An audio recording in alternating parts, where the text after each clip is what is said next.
banging on the table. Because you're shaking up the camera. Am I shaking the camera? Not anymore, we're good. Okay, good. It doesn't need to happen. Which, anyway, the young lady, Vanessa's here today because she wants some sensibleness spoken into that camera there, for the view and for the benefit of those that are watching. So please, if you could, just give her something that she can work with. Yes, sir. Thank you. I shall.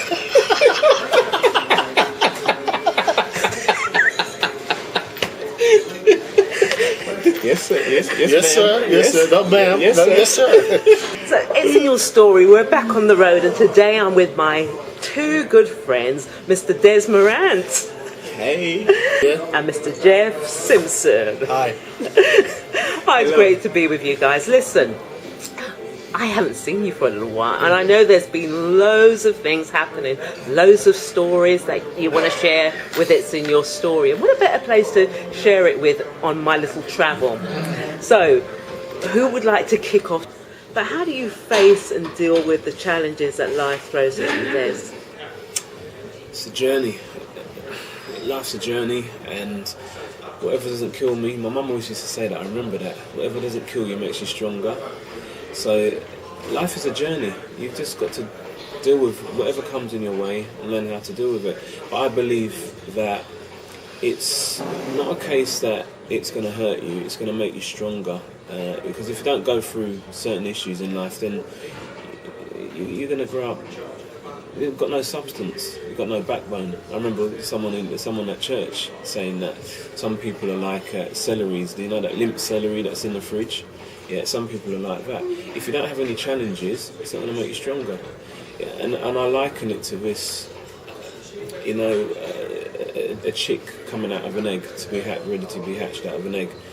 If that chick doesn't go through the whole process of trying to break through, it's going to come out and it's literally going to flop and it'll die. It doesn't last long. It won't last long because in that process of trying to break out of that egg, it's actually strengthening itself up. It's actually it's putting blood flow into certain areas of its wings and so on in order for it to get through. And if we don't go through any challenges, at the end of it, we're just going to become a limp person. And as Jeff's already said, we've got no story. No one wants to hear someone's story that they literally, you don't hear of a track and field star saying, "Oh, I just got up and I went into the track and then I got gold medal." You want to hear about the training that it took. You want to hear about the early hours they had to take up. You want to hear about the sacrifices that they had to give up. You want to hear about the whole epic it needs to be built up. You want to hear about everything. The times when they didn't want to get up out of their beds, the times that they wanted to go out with their friends and socialise. You want to hear the whole story. I don't want to hear that you just went out on the field and you were successful.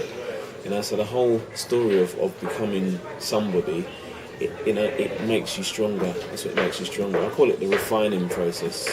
When you put in order to make steel, it's got to go through a process of refinement. And then at the refining process, all of the impurities come out, and that's you become the strengthening process happening. Tell me about a time when you had to face a challenge and the process that you went through. I'm still going through them now. I don't think we ever stop going through challenges. There's been so many. Which would be more specific? What would you like? I know that your work has been really centred around personal development, personal empowerment, and there's been a lot of growth, not just in your life, but in people that you've worked with over the last few years.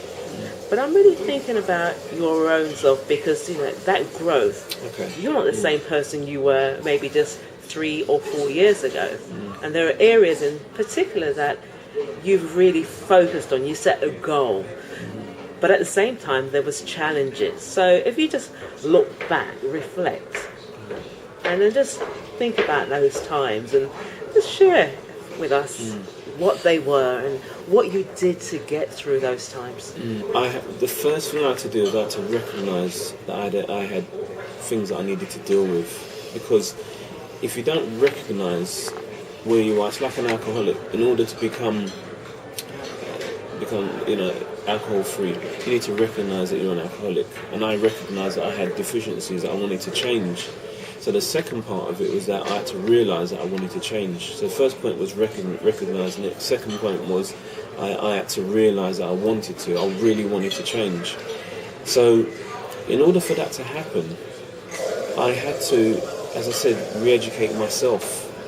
So I got on this personal development. I kind of fell into it. I got introduced to a business, and I started to. So when I left school, I never wanted to read, because reading at school was boring. You can all imagine that it's really boring, and I didn't find it interesting.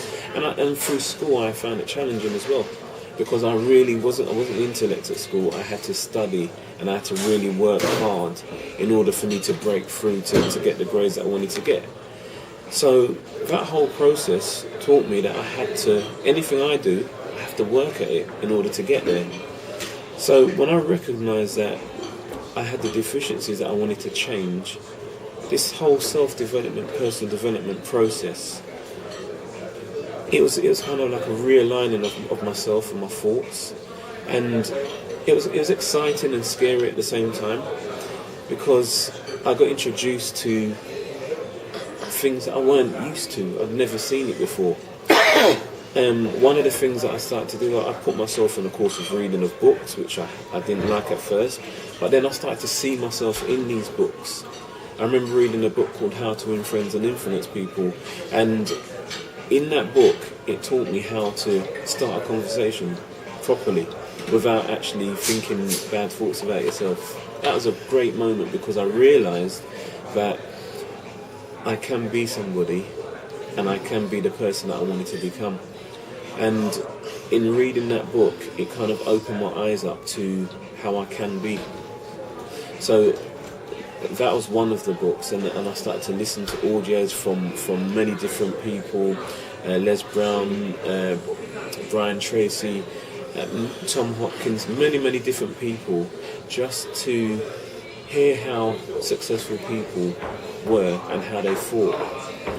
And I did find it a bit challenging at first, because I wasn't used to it. Anything that you're not used to, it's a bit of unfamiliarity. So in that whole process, I learnt about myself, and it taught me about who I wanted to become. So the whole self-development process has changed my thinking, and it's made me the person I am now. I'm not there yet. I'm still learning. Everyone's still got room for growth, and I'm still growing on myself. But you have to recognise that you want to change initially, because otherwise you keep going down that same course, and you end up where you don't want to be, and I didn't want to end up there.